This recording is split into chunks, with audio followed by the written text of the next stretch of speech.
go. It's time for another devotion. This one is going to be about the prodigal son. I know many of us have heard this story before, but I'm just going to give a brief overview of it. So there are these two brothers. The youngest one is wanting all of his inheritance so that he can go into the big city and live his life. So the father did end up selling half his stuff, giving it over to his son, and his son took off into the city. He lived the high life for a great amount of time until all of his money ran out. Then he ended up pretty much on the streets, and everybody abandoned him. He ended up going and working at a pig farm until he realized, you know what, I really need to go back home. And so he comes back home to his father. And so there's a few parts of the story I really want to get into. First off, it's very, very comparative of the way we are. We grow up in a home, Christian home, but the older we get, we do start to go off and get into our own life. This is either as teenagers, we're starting to branch out, get new friends, listen more to those friends than our parents, or, we're going off to college, we're starting our life. So we're no longer influenced by, I would say, our spiritual mothers and fathers, or our actual mothers and fathers who've led us into the Christian world, had us in church.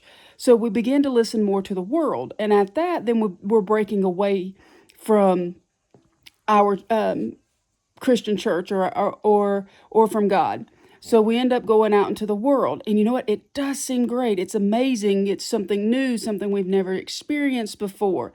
But sin is always going to be fun for a season. You're going to get out there and you're going to hear all these things, maybe things you've been sheltered from. Go, wow, that actually sounds really good.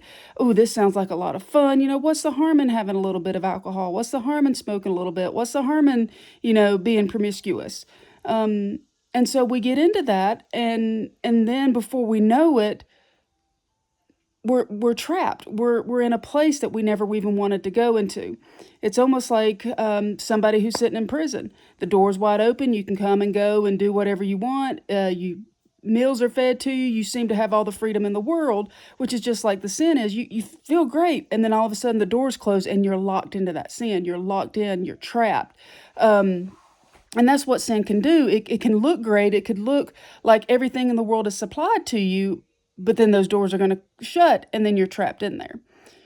So this guy did all this stuff, and then he realized he was broken. All of his friends had left him, and so he ended up doing something that he probably would have never, ever done.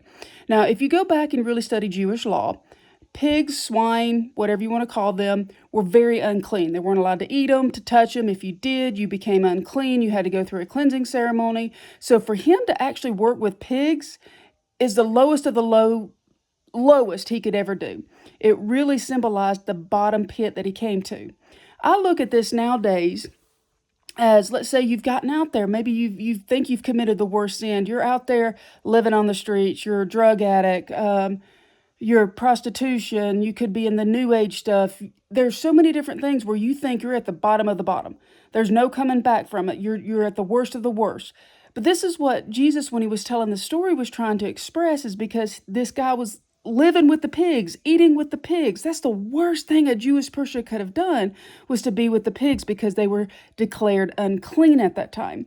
And so what it shows you is that it doesn't matter where you go to. It doesn't matter how far you fall, how far you think you've gone. You need to come to the realization, just as this guy did. It says, I need to go back home, because even the lowest servants in my Father's home is better than this. And that is the truth, is just coming back home. Because what the rest of the story shows is that the father wasn't just sitting on the porch of his house, just sitting there, is he going to come back? No. He got up every morning. He went to the edge of the property. He's walking around. He's looking. He's searching for his son, just waiting for him to come over that horizon. Whoa, is that him? No, not yet. Wait, do I see him? No. He's sitting there eagerly waiting for you to come back. He's looking. He's longing for you to be there. So all you got to do is stand up, but you've got to initiate that first step, because when he sees that first step from you, he's coming running. That's what that father did, is he came running to his son. Didn't matter where he came from. Didn't matter what he had gotten into. Didn't matter that he was unclean. He had been with the pigs. It didn't matter that he smelled like them. It didn't matter that he ate with them. The father came running. And what he did was he took that filthiness, cleaned him up, put his royal clothes on him, his rings on him, and made him new again. The Father is sitting there waiting for you to come back. It does not matter what you think you've done. It's the worst of the worst. It is not. All you got to do is make that first step and come back. And he's there waiting for you. God, I hope this really reaches out to people out there. Please like, share, comment on it. It really helps to get it out, to get other people, because the only thing I'm hoping for is for one person to hear the message and to come back to God.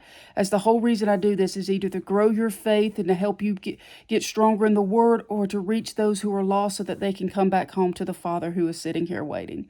All right. Love you guys.